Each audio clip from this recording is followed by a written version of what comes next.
All right, a new age. If you notice, I got myself a microphone now, so hopefully the audio is going to be a little bit better for that. It is Memorial Day weekend, and just finished up a great year at CS Arts. Had the combo concerts, had all the end of the year stuff for jazz guitar. It was great. Um, really excited to see where the seniors graduating this year, where they end up going. A lot of talent, but I'm also excited about students that are going to be joining jazz guitar coming up. So, and part of that is just coming up with new curriculum. So, an idea I had today was that a lot of times when we're learning sounds, we're often getting into like scales, and that's important. But I think there's another way to look at stuff, and I find that the way I improvise and a lot of people I look up to improvise is a lot more based off of chord tones. So a way we can get into that is I wanted to reapproach scales, but coming at it from a arpeggio standpoint. So let's jump in. So I'm going to start off pretty simple here. Hopefully you have this sheet. My goal is I'm going to have this set up in Google Classroom. You'll follow along with me. But anyway, well, let's get going. So I'm going to put the root here. So I'm going to start off like, it has the frets there. So this is going to be like a G major 7th. All right, just one octave. We'll get there. We'll get to where we put them together. We're just starting off nice and simple. Right? Again, like, you can look at my left hand, but I'm not claiming to have picture perfect technique. So before I get into the scale side, though, I just want to kind of demonstrate like a phenomenon here. So a lot of times when we think what we're learning from different string sets, it's like, oh my God, I got to learn all these different ways to play a major 7th arpeggio. But hopefully there's a way we can look at this that maybe will simplify it. So if you remember, the B and G string, let me see if you can see, the B and E string, I should say, there you go, you can see my cursor. Because these two strings are tuned in a major 3rd, we have to compensate by raising everything on the other side of that. So, the example I always give, do a smiley face or whatever. I don't know. Maybe some people might think that's corny, so I'll have to figure out a different picture. But for now, you're going to be stuck with the smiley face. So it's as if everything shifts up on the other side of it. You can think of it like a broken mirror. My teachers taught me like refraction. I think I talked about in the past video. Where you see the straw, that old science experiment where the straw, the image of the straw bends once it hits the water. So if that's super interesting to you, I'll leave it up to you to kind of look that up. The internet can explain it probably way better than I ever could. So, and then we have this.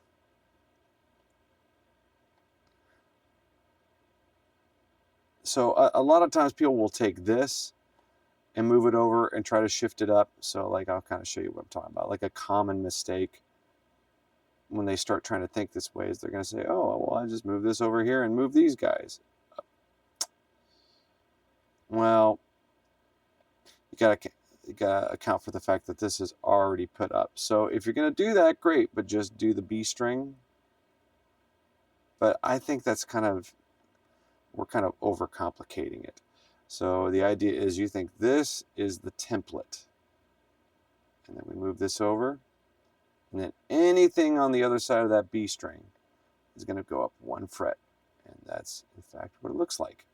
So let's just kind of go through that. I call these the ceiling. This is, I'm open to new suggestions, but I'm going to call this the ceiling. And the ceiling meaning, oh my God, I can't spell. Oh man, all right.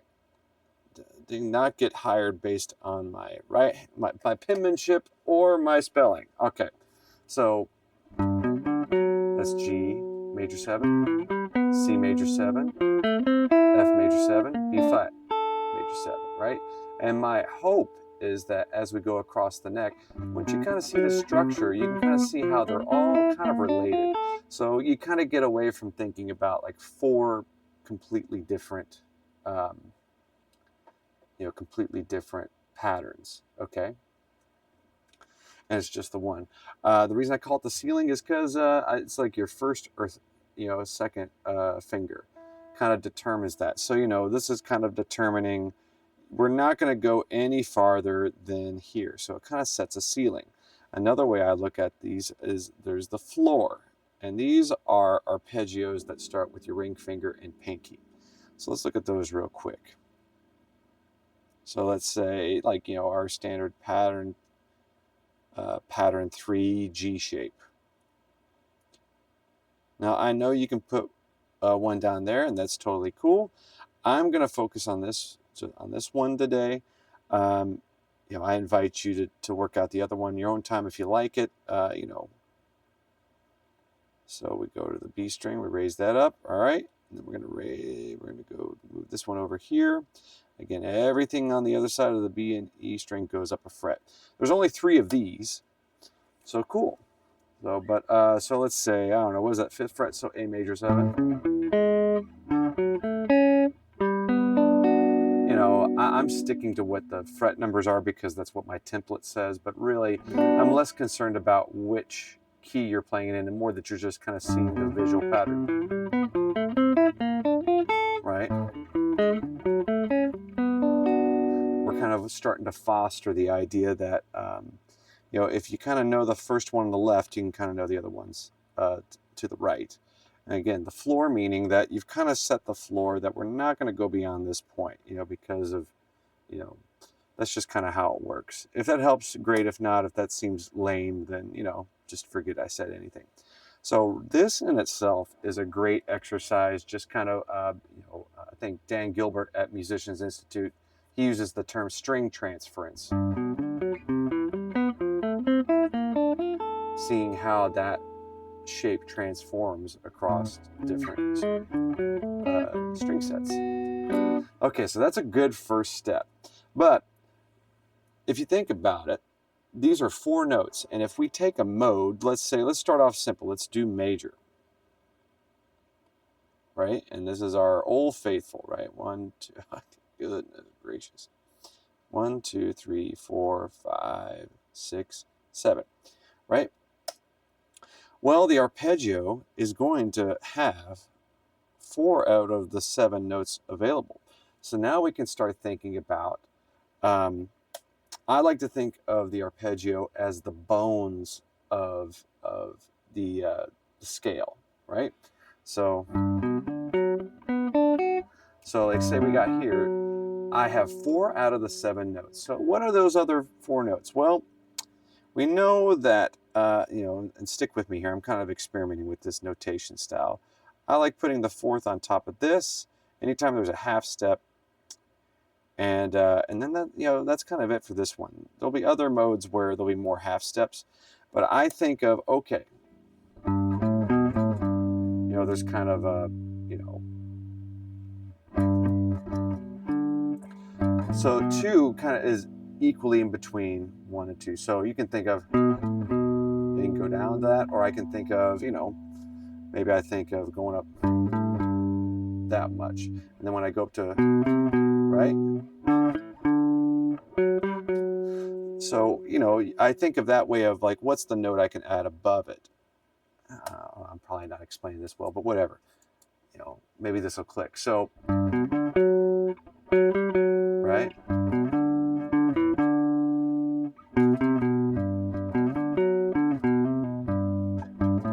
Right?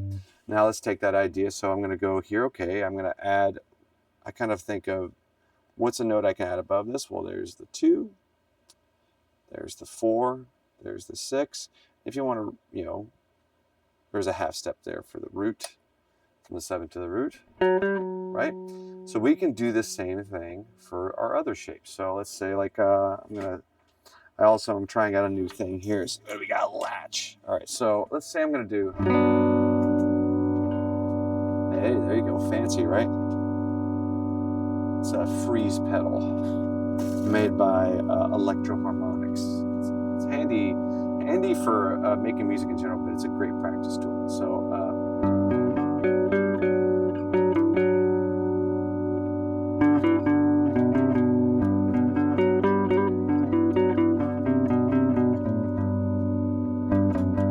I think, okay, there's a half step below, so I might put the 7th below. You know, again, I'm just experimenting with this stuff. But I try to think of like, okay, I've got like my main notes, and then there's like notes that I can kind of switch to. Like, okay, I know that if I have a 7th, there's like a little half step above that, or I can go down to the 6th. But you know, my focus is on the 7th, and then the other ones are just kind of the clothes or the things that are dressing up the 7th. Same thing with the 5th. Got a 4th beneath it. Got the 3rd.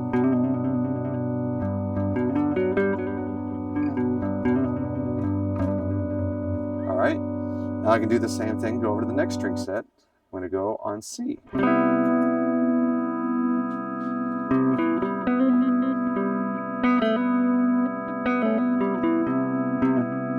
Turn that down. It seems like it's a little loud.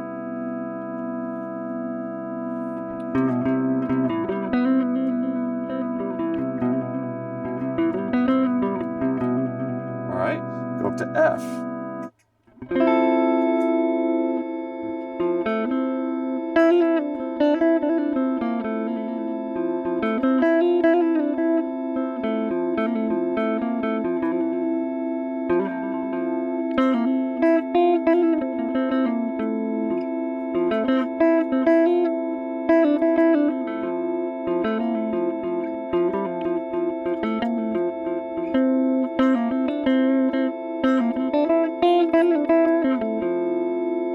And then finally B flat major.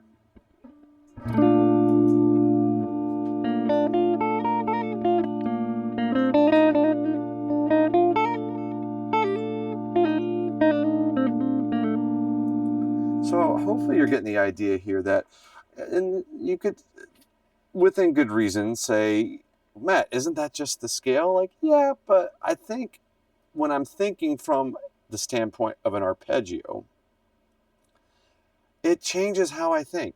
Because I think a lot of times if we learn like chord scales, it might be, you know, I don't know, say if I have,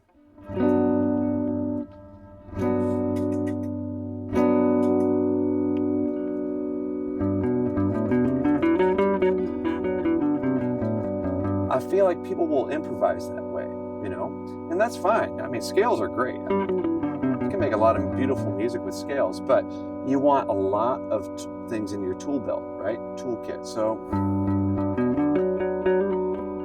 sometimes playing from to me, playing from the arpeggio does subtly change how I hear that.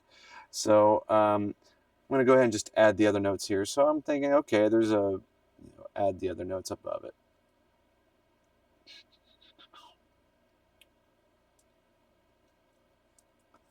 And then I find, yeah, it's this really this is a style of playing that I started to notice when I had to like learn a lot of Steely Dan solos, and those are you know, sometimes they're playing some pretty complicated chord changes. And what I found through like learning a lot of those solos for the gig, because you know they wanted you to play, often they wanted you to play the solo from the recording. So I noticed like a lot of those players, they were just playing to the chord tones as kind of like guideposts, and that was like their anchor. So all right, now let's do it with these shapes. So I'm going to go A major. So I got a half step above the 3rd and a whole step below it. Whole step above the 5th. Got a half step above the 7th.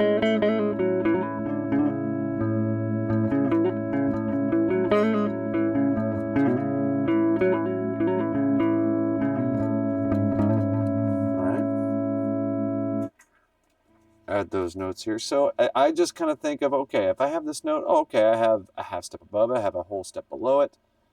Oh no. Oh man, my iPad freaked out. Okay.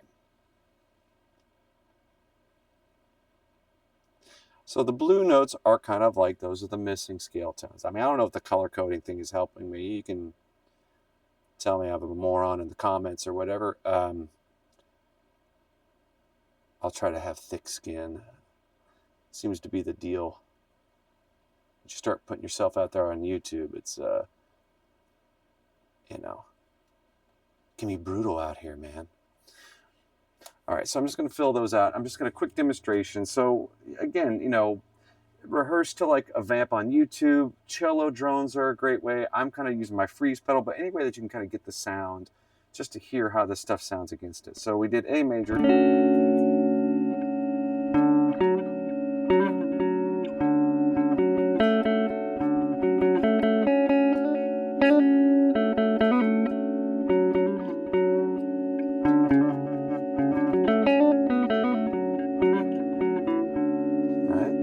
Then we got G major here.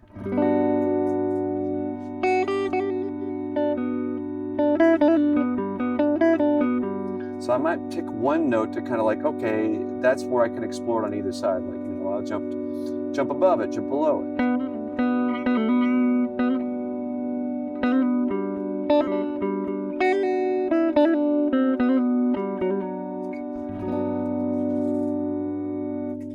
You know.